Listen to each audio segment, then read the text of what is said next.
Want to know how to put your pet into one of these digital backgrounds that you're seeing a lot of? I'm going to link this digital background for you in the description. Let's go over here. And here's a picture of my pet. So the first thing I'm going to do is take a selection of the dog. And I'm going to hit Control J to put her head and neck on its own layer because that's all that we really need.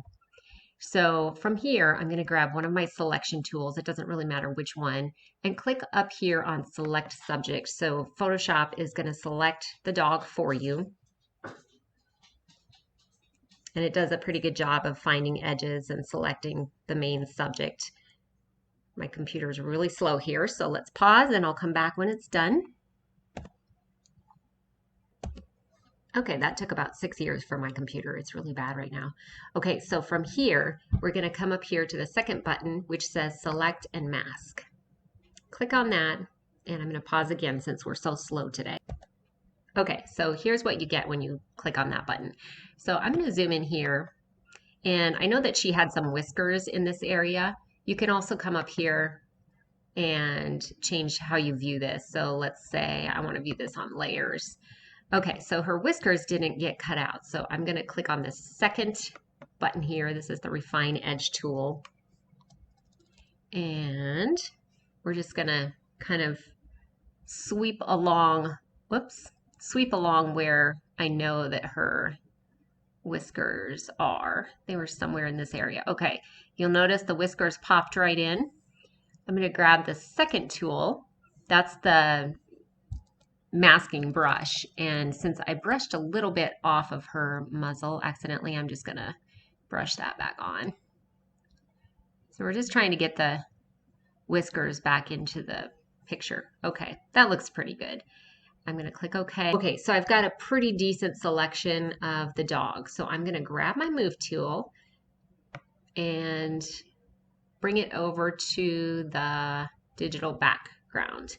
And I'm just gonna plop it right down. Okay, so there I have her head.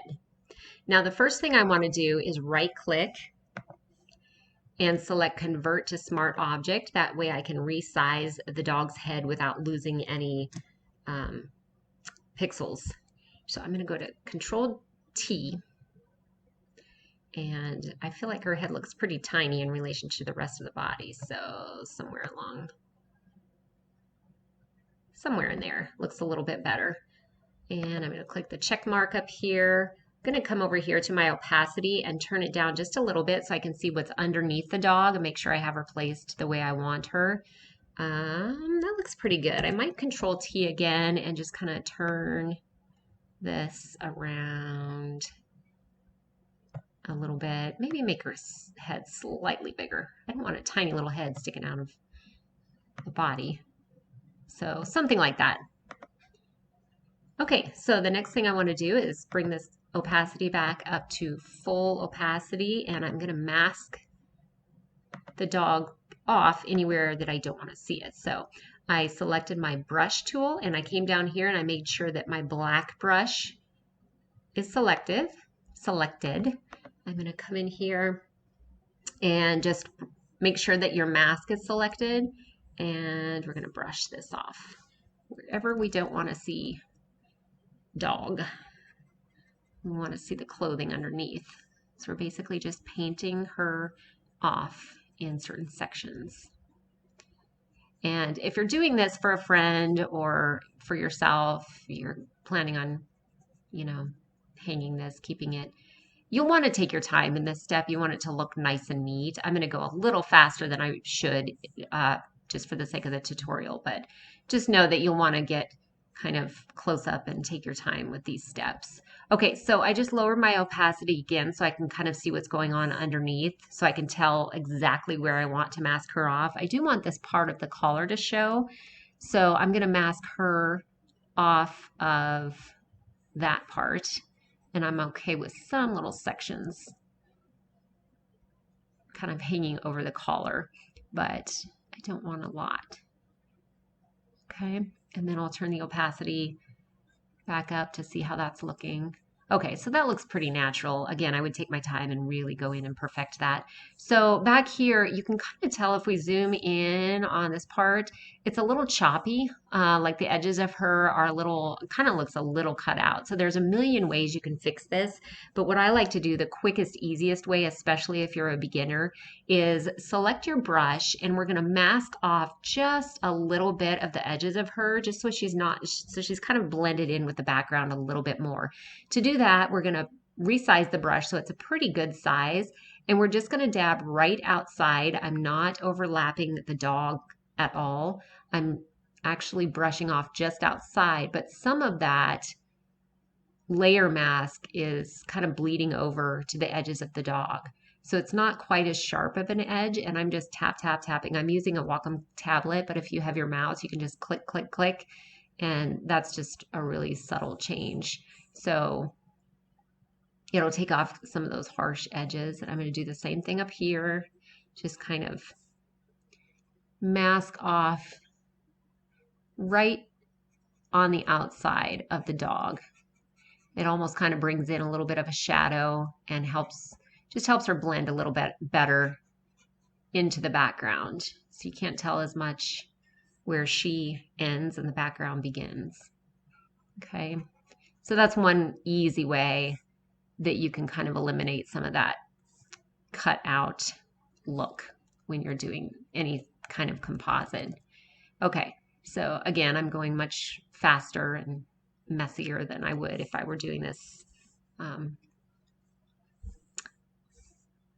outside of a tutorial. Okay, so we'll see the before and after. I do recommend doing these.